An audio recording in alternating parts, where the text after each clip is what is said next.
Es que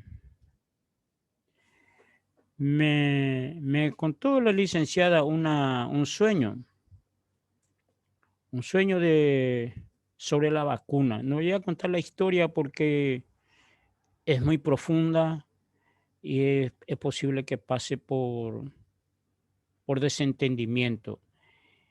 Y ella acababa de contarme el proceso de la vacuna, cosa que yo nunca hago. Asomo mi cabeza, estamos hablando de esta mañana, a eso de las 10:30, y veo a un general pasar. Y no suelo hablar casi con él. Y le saludé y se quedó él a mirar, mirar, mirar. Y me dijo él, esto que está sucediendo, nosotros como militares ya estudiamos como cadete.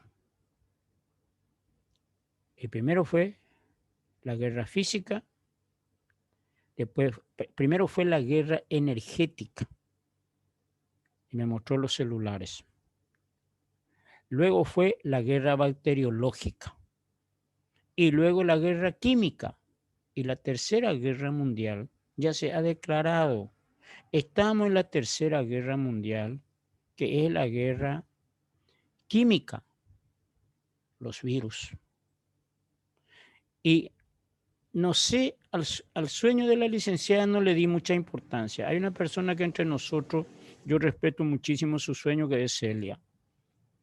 Y el psicoanálisis se basa en el sueño y mucha terapia se basa en el sueño, porque el sueño es una expresión deformada del estado real del alma que está viviendo en un nivel superior lo que está sucediendo en la materia, porque la materia no puede sostenerse sin una conciencia que lo sostenga.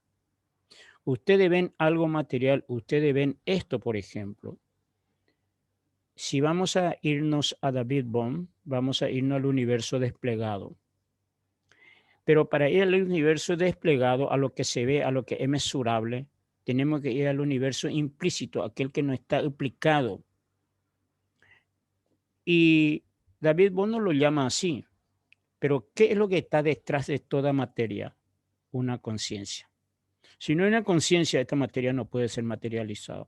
Quiere decir que si hay una enfermedad, hay una conciencia que sostiene esa enfermedad, sea generada, creada o manifestada por una persona. Y es sorprendente cuando él me explica y el sueño, y ahí tomó cuerpo, conciencia, energía en mi conciencia, lo que la licenciada me explicó en su sueño, que para mí pasó así como un sueño más, pero cuando me explicó el general lo que él entiende, joven, muy joven todavía, y entiendo yo su explicación y se une. Recuerden que tiene que ser uno más uno para que sean dos, para que dé un tercero que es el hijo. En este caso, el hijo, el despertar de la conciencia. Entonces nosotros, como estudioso de yo soy Dios en mí, significa que está queriendo mejorar la calidad de tu alma, la calidad energética de tu alma, la luminosidad de tu alma, la expansión de tu alma como conciencia. Ya en el tiempo antiguo, Aristóteles creo que hablaba, o Platón, de las tres almas, la alma apetecible, la alma irascible y la alma consciente, el alma racional.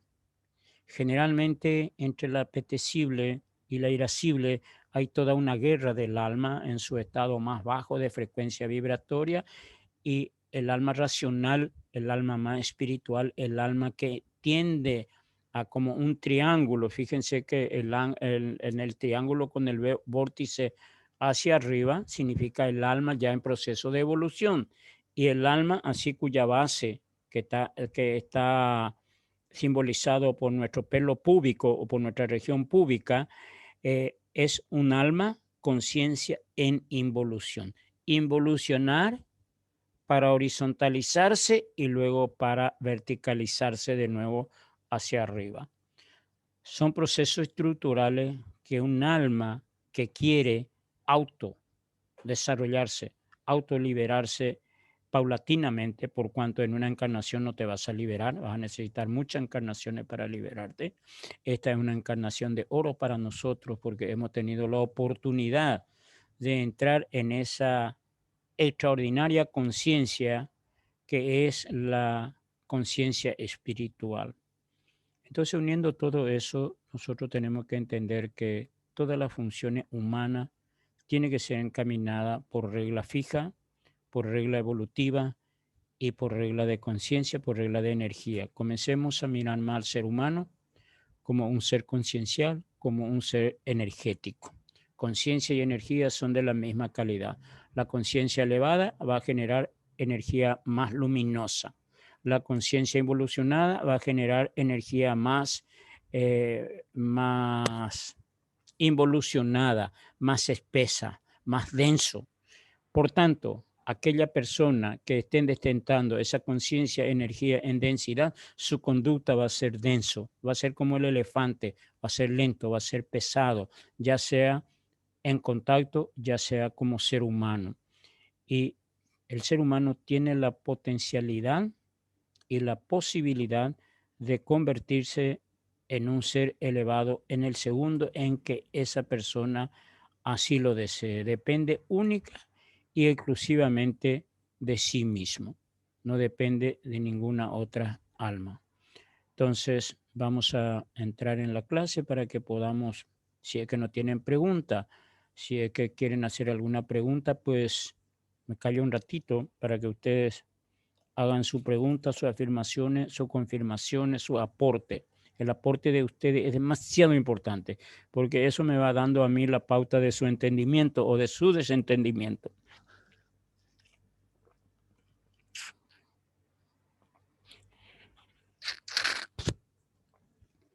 No tengo ningún participante activo.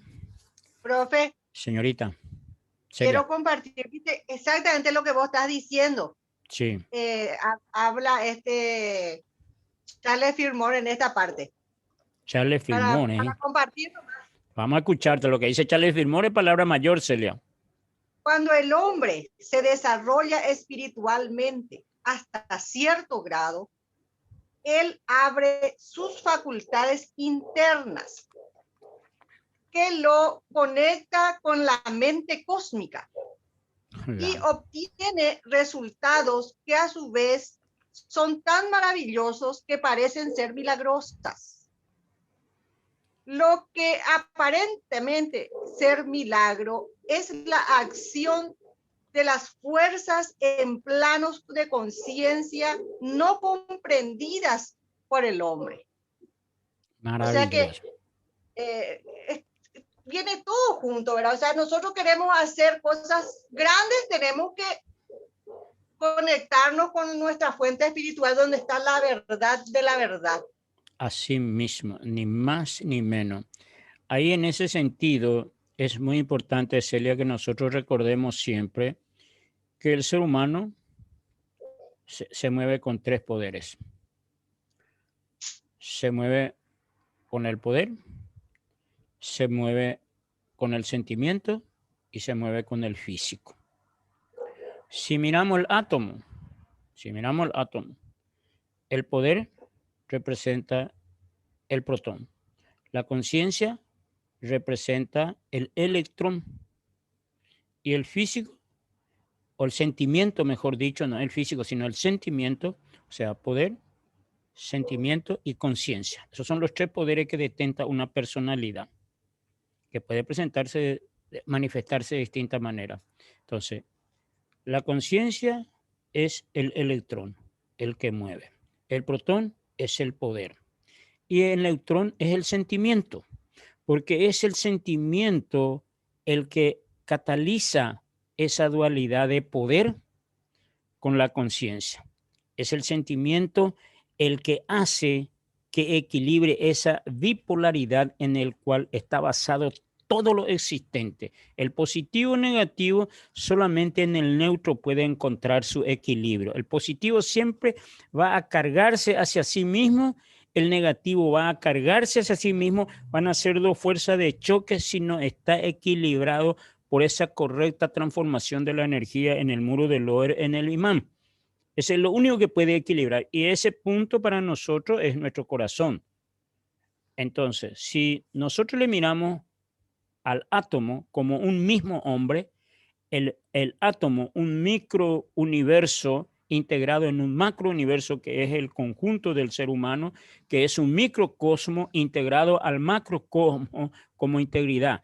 El todo contiene al uno y el uno contiene al todo. Espero no confundirlo para confirmar, fortalecer lo que Celia está leyendo en Charles Fillmore, que nos dice que la pobreza es un atentado contra Dios, que es un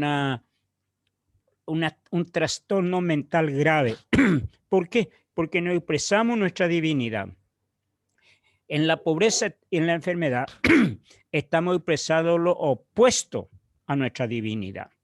Y estamos expresando esa divinidad porque nos salimos del equilibrio, del cual tanto hablaba Hipócrates. Porque Hipócrates, cuando habla de la homeostasis o del equilibrio de los 4 elementos, de las 4 estaciones, de los 7 centros de conciencia, de los 4 temperamentos, sanguíneo, colérico y todo eso, y los 4 elementos, no está hablando de una cosa, está hablando de un conjunto de cosas que se desmenuza para entender por porciones, pero que está siempre integrado. Entonces, si tú usas tu poder mental y lanza en ese internet de la conciencia cósmica, mi pensamiento puede mover de aquí sale como un aletear de mariposa, pero cuando llega a Rusia ya es una tormenta, la famosa aletear de mariposa en Hong Kong que genera una tormenta cuando llega a Nueva York. No me acuerdo cómo se llama el término en sí. Entonces, efecto mariposa. Gracias. Efecto mariposa significa que una cosita pequeñita que sale de ti se junta con otro, con otro, con otro y va creando lo fractal. Chiquitito, este mismo chiquitito va a ser después más grande, después va a ser más grande. Es la misma cosa, se va autorrepitiendo. Esta geometría se descubre recién en la década del 70 y se unió al Merkaba, a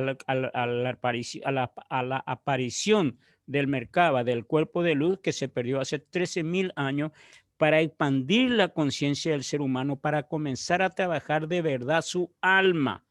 Pero nosotros seguimos nomás todavía trabajando en nuestro cuerpo, nuestra materialidad. Entonces, si miramos que todo es poder, que todo es sentimiento, que todo es energía, conciencia, vamos a darnos cuenta que podemos transformarnos, pero depende de nuestro profundo interés en ese proceso de autotransformación. Excelente aporte, Celia. Estos son realmente los empujes en la clase, porque cuando uno nomás habla se vuelve extremadamente monótono y no aporta gran cosa a la clase. Gracias, Celia. ¿Hay alguien más que quiera aportar algo más antes de que... Rosario, te Yo tengo escuchamos. pregunta, profe. Te vamos a Buenas escuchar. noches, profe. Muchísimas felicidades, profe. Gracias, mi hija. Espero que hayas pasado súper bien.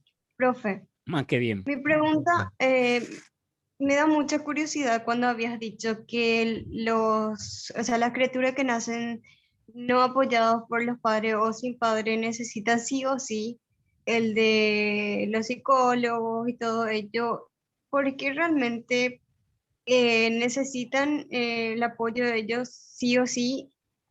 Y también recordé que tengo amigas que van al psicólogo que no están sus padres con ellos en su vida diaria. ¿Y qué es lo que realmente necesitan ellos? Porque por eso que necesitan un psicólogo, un psicopedagogo y todo eso. Eso quería entender mejor. Bueno, el psicopedagogo es otra cosa. El psicopedagogo es para enseñarle a aprender. Es diferente. Pero el psicólogo es una persona, sí, es una persona entendida, porque nuestra psicología ortodoxa es bastante pobre, ¿verdad? El psicólogo va a mirar a una persona en su real dimensión. La persona es bipolar, o sea, es positivo o negativo. Y en ese espacio se mueve la energía. Si no hay ese desequilibrio entre positivo o sea, mejor dicho, esa dos polaridades, positivo y negativo, no hay movimiento de la vida. La vida es movimiento y se mueve entre esas dos polaridades. Y en el campo, en el punto neutral, se hace el proceso transformativo para generar el equilibrio. Entonces, el padre representa un átomo con una polaridad y la madre representa otro átomo con otra polaridad. O sea, la mujer debe de nutrir con su condición femenina a su hijo. El padre tiene que nutrir con su condición masculina al hijo. Entonces el hijo va adquiriendo la capacidad polar de ambos. Es equilibrado como mujer que es en sí mismo o como hombre que es y equilibrado como mujer en sí mismo que es. El psicólogo debe trabajar para que esa polaridad, en tu caso, mujer, si sos demasiado masculino, tu vida va a ser una tragedia. Te va a ser difícil, ningún hombre te va a durar, va a estar contigo un tiempito y ya va a haber conflicto de distinta clase. En la psicología estudiamos de que el 95% de la gente desviada sexualmente se produce en la familia. 5% nomás nacen con tendencia. El resto son conversos. Y por múltiples razones que no te puedo explicar ahora porque sería muy largo. Entiendo, Entonces, profe.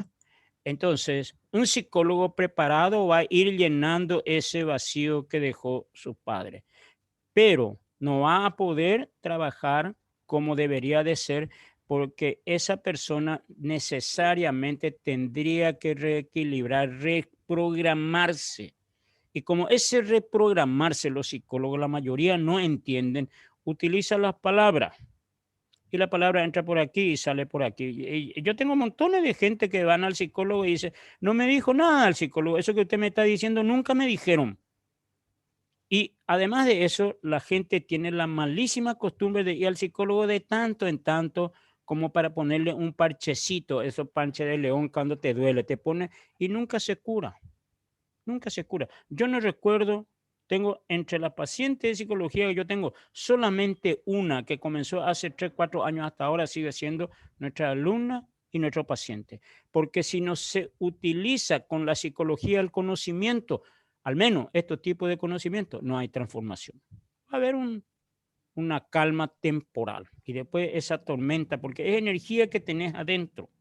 Esa energía se va a mover porque tu contacto con tus padres se produce 3 meses antes de que nazca. Toda esa presión que voy a estar viviendo como alma sin entrar todavía en el cuerpo se va a ir cargando durante 9 meses. Y en esos 9 meses se grabó en tu memoria biológica, curso que desarrollamos en Ciudad del Este, no sé cuántos años hace, está en tu memoria celular porque tú no tienes sentimiento ni pensamiento para poder disociarte o asociarte o evaluar una experiencia. Entonces, directamente se graba en tu memoria celular. Y cada vez que haya un estímulo en tu vida, va a aparecer eso y tú vas a expresar esa conducta, aun cuando tú no lo quieres hacer. Por eso la gente dice, no voy a hacer más, no voy a hacer más, no voy a, por favor, dame una oportunidad, dice. Se le da la oportunidad porque convencidos estamos de que realmente esa alma quiere cambiar y cambia mientras se siente muy presionado, apenas se libera y el programa ya aparece de nuevo. Y dice, nunca va a cambiar. Ya 5 veces hizo y hace lo mismo. Y la gente no entiende que nadie puede contra su programa. Esa persona debe desear realmente cambiar y debe invertir dinero, tiempo y dedicación a su transformación. El psicólogo ni ningún terapeuta no tiene la capacidad de cambiar o transformar a ningún ser humano. Tiene las rutas, tiene el lenguaje, a veces tiene que ser un lenguaje agresivo, a veces un lenguaje neutro, a veces un lenguaje de sostén para que esa persona entre lentamente en esa energía y en 2, 3 años comience a tomar su propio camino. Lo que vos tocaste es un tema para varias clases, no es para una clase. Y el tema de psicología no es para 3, 4 sesiones, es para por lo menos 100, 200, 300 sesiones. Pero psicología educativa transformativa. No es una psicología de contención en donde yo te hago, prácticamente te doy mi teta y me mamá y yo te mamo a vos. Vos me mamás la teta y yo te mamo tu bolsillo.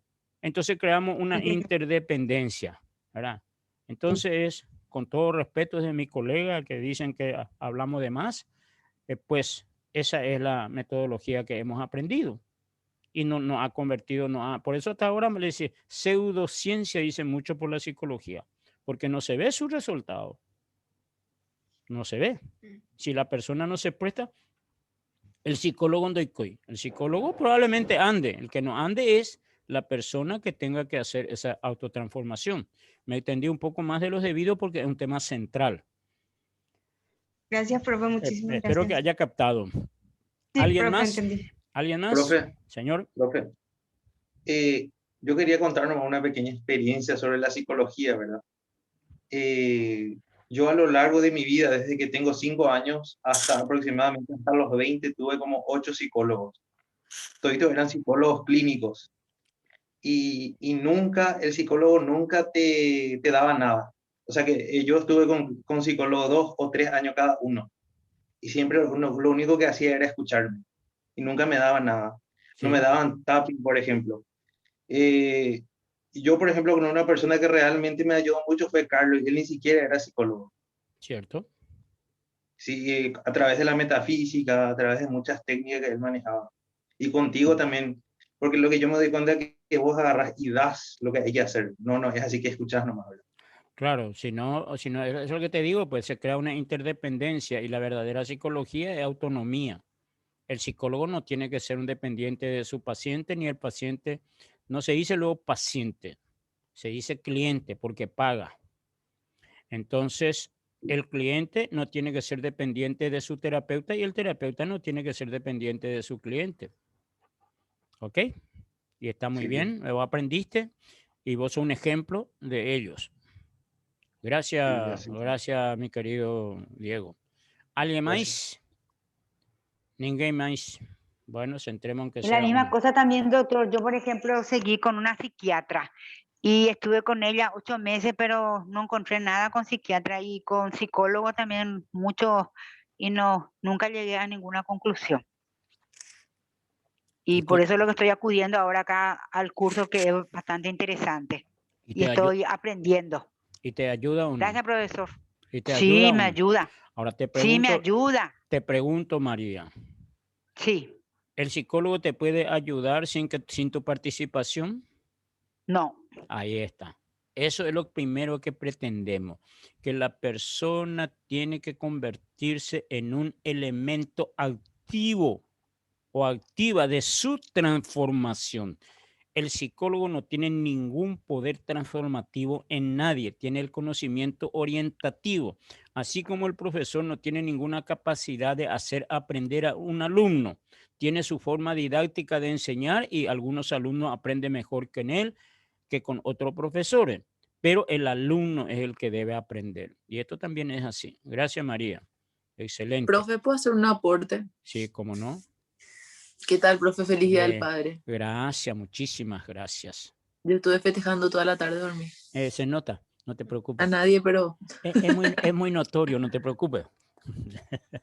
se Continúa. nota mi cara de disfrute. No sé cómo es, El pero... placer del sueño, ¿verdad? mm, Profe, la importancia en lo que hacías hincapié nomás de la participación. Porque si vos no sos honesto con tu terapeuta, ya sea psicólogo, psiquiatra o el profesional que tengas enfrente, eso no va a funcionar. así, Vos tenés que ser transparente con él y contarle así todo como es, porque si no, ¿cómo te va a ayudar? Él no es adivino o así, ella no es adivina. así mismo. Y Excelente. querer, ¿verdad? Tomar nota, hacer tu tarea, anotar lo que te pasa, lo que te viene a la cabeza, cómo te sentí y después con eso te vas a tu siguiente sesión y tiene que ser retroactivo, con feedback constante para que eso vos pueda ver Así, algún tipo de resultado, si no, no hay. así mismo es. Y tú también eres un ejemplo de ellos. Muchas gracias. Gracias, profe. Así funciona la cosa. Felizmente vamos formando conciencia y la gente va y con su propia evolución va a ir despertando a otra alma. Gracias, mi querida Zulma. ¿Alguien más? Bueno, parece que ninguém. Entremos aunque sea un pequeñín. Y Ahora, ¿cómo comparto? Aquí.